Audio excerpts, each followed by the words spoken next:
Apa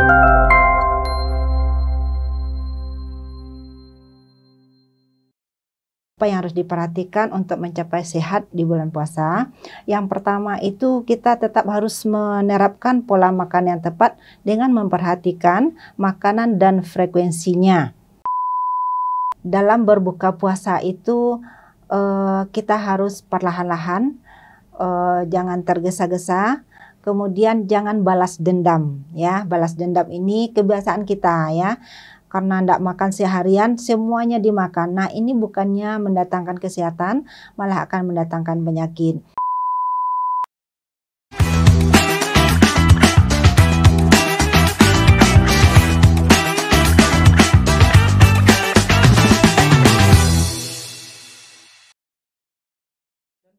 Assalamualaikum warahmatullahi wabarakatuh. Hai Sobat Sehat, kembali lagi di Healthy Case. Rubah hidupmu bersama kami, salam sehat berjamaah. Bersama saya, Sabil Hamrama, dan kami harap Sobat Sehat selalu memperbaiki minimal satu gaya hidup setiap bulannya agar kita sehat berjamaah.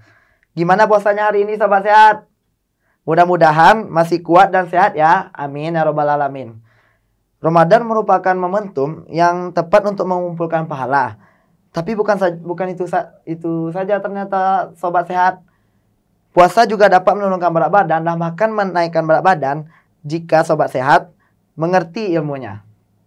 Hikmah Allah mensyariatkan puasa adalah agar kita dapat menahan diri dari hawa nafsu. Nah, semoga kita juga bisa menekan nafsu makan dan berbagi makanan dengan orang sekitar. Amin ya rabbal alamin. Oke, saat ini kita sudah menghadirkan seorang ahli gizi yang akan membuat sobat akan sehat plus menjaga berat badan ideal selama berpuasa. Selamat datang Ibu Maimunah Fitriani. Bagaimana kabarnya, Bu? Alhamdulillah sehat. For your information, Sobat Sehat, Ibu Mona ini merupakan petugas yang memegang program gizi di Puskesmas Padang Lua. Beliau juga yang sudah mengatur menu makanan di pondok pesantren kita sesuai dengan standar gizi seimbang. Terima kasih, Ibu. Sama-sama. Begini, Bu, Sabil pernah dengar nih, katanya puasa bisa meningkatkan kesehatan tubuh, ya kan, Bu? Iya. Menurut Ibu, bagaimana sih cara mengatur asupan gizi agar mencapai kesehatan selama berpuasa? Oke, terima kasih Sabil ya. Sahabat sehat semuanya.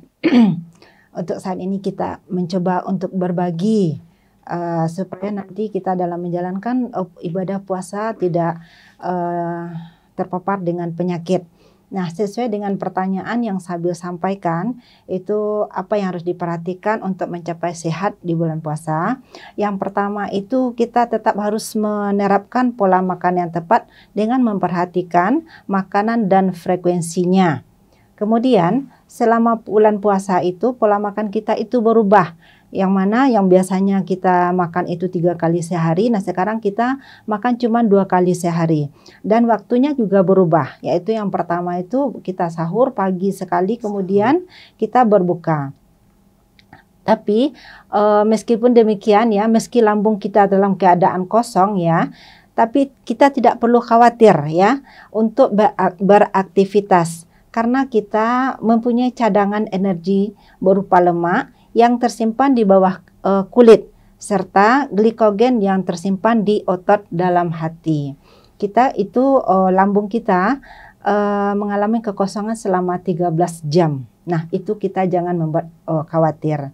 Nah, untuk pemenuhan gizi kita mengacu pada slogan isi piringku dan menu 4 bintang.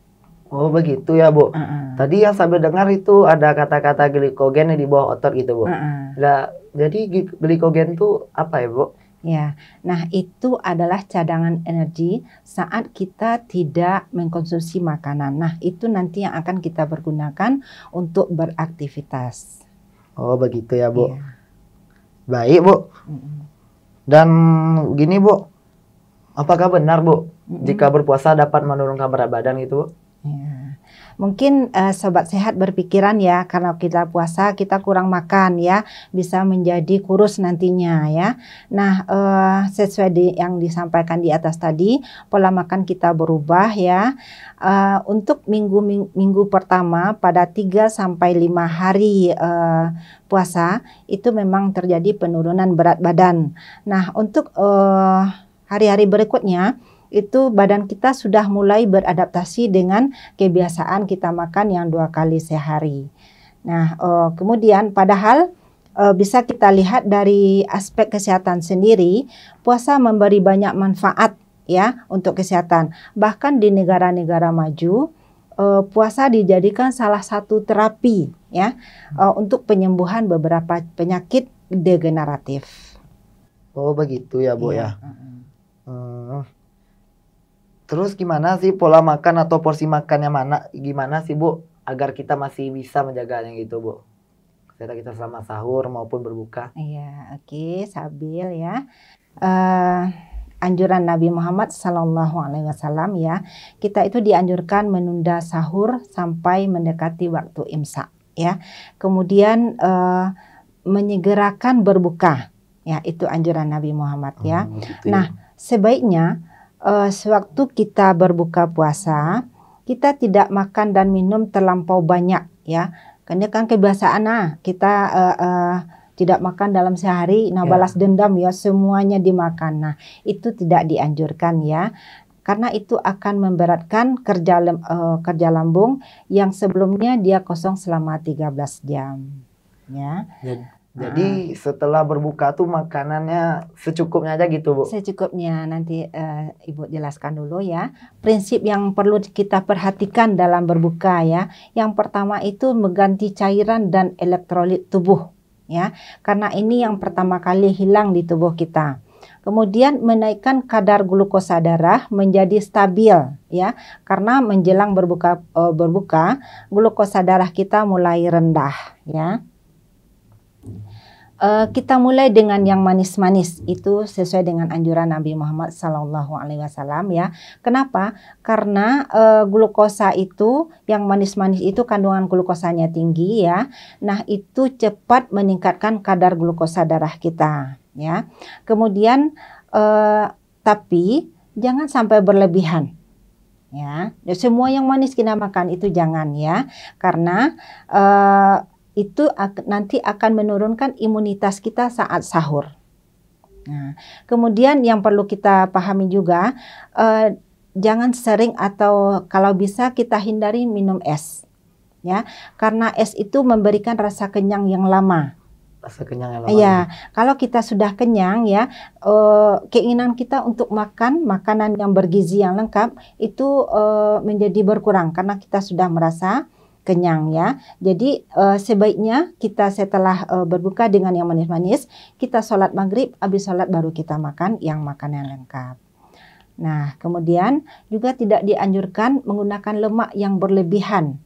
Karena itu kalau berlangsung secara lama, itu akan mengurangi kekebalan tubuh ya. Kemudian satu lagi, menjelang tidur ya. Itu kita tidak dianjurkan mengkonsumsi karbohidrat yang terlalu banyak ya, karena nanti oksigen itu tidak sampai di otak, dia hanya menumpuk di dalam perut. Jadi waktu berbuka kita hanya makan karbohidrat secukupnya gitu. Iya, kita berbuka dengan yang manis dulu, habis itu kita sholat maghrib, baru kita makan lengkap dengan yang seperti yang Bu sampaikan tadi, ada istilah isi piringku ya. Nah, isi piringku itu sepertiganya nasi, sepertiganya sayur, sepertiga lagi lauk dan buah. Nah, dengan tetap memperhatikan menu 4 bintang. Nah, apa itu menu 4 bintang? Yang pertama itu adalah karbohidrat. Nah, itu harus kita makannya. Yang kedua protein hewani. Yang ketiga protein nabati. Dan yang keempat adalah sayur dan buah. Nah, jadi setiap kali kita makan, menu kita harus mengacu dengan yang 4 bintang itu. Karena kenapa demikian? Karena mereka punya fungsi masing-masing di dalam tubuh kita. Oh begitu ya Bu. Baik Bu. Terus kan tadi masalah orang yang ingin menurunkan berat badannya ya gitu Bu.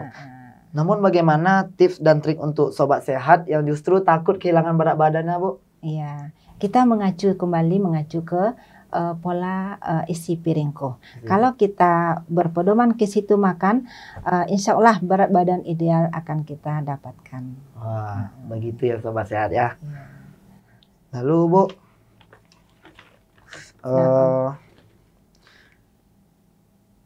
kalau diri Sabil pribadi Bu, tantangan yang paling sulit dalam Ramadan itu menahan haus gitu, Bu.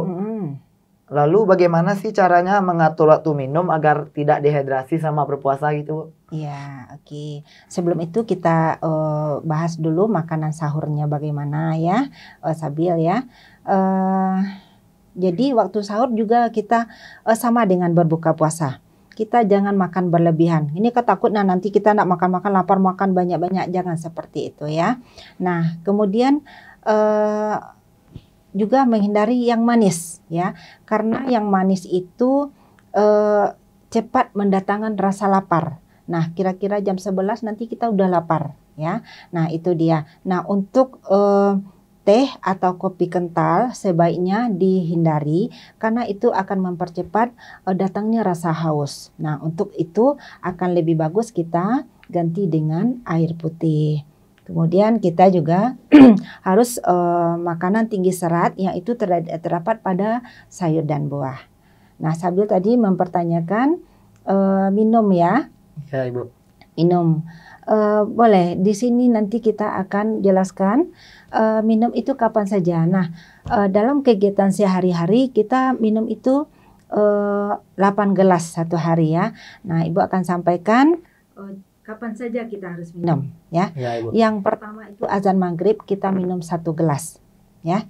Kemudian setelah sholat maghrib kita minum 1 gelas.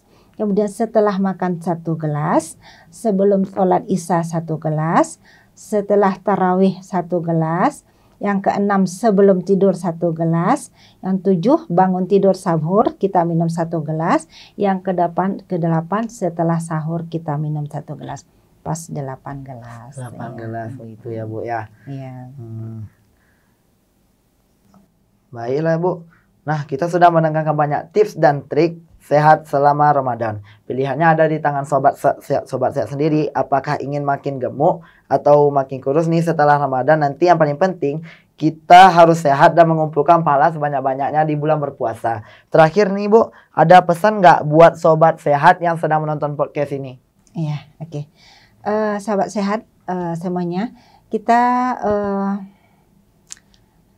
pesan ya, dalam berbuka puasa itu kita harus perlahan-lahan, jangan tergesa-gesa, kemudian jangan balas dendam ya. Balas dendam ini kebiasaan kita ya, karena tidak makan seharian semuanya dimakan. Nah, ini bukannya mendatangkan kesehatan, malah akan mendatangkan penyakit. Kemudian satu lagi yang Ibu sampaikan di sini, kita memang dianjurkan makan korma ya. Kenapa? Karena kandungan gizinya bagus sekali korma.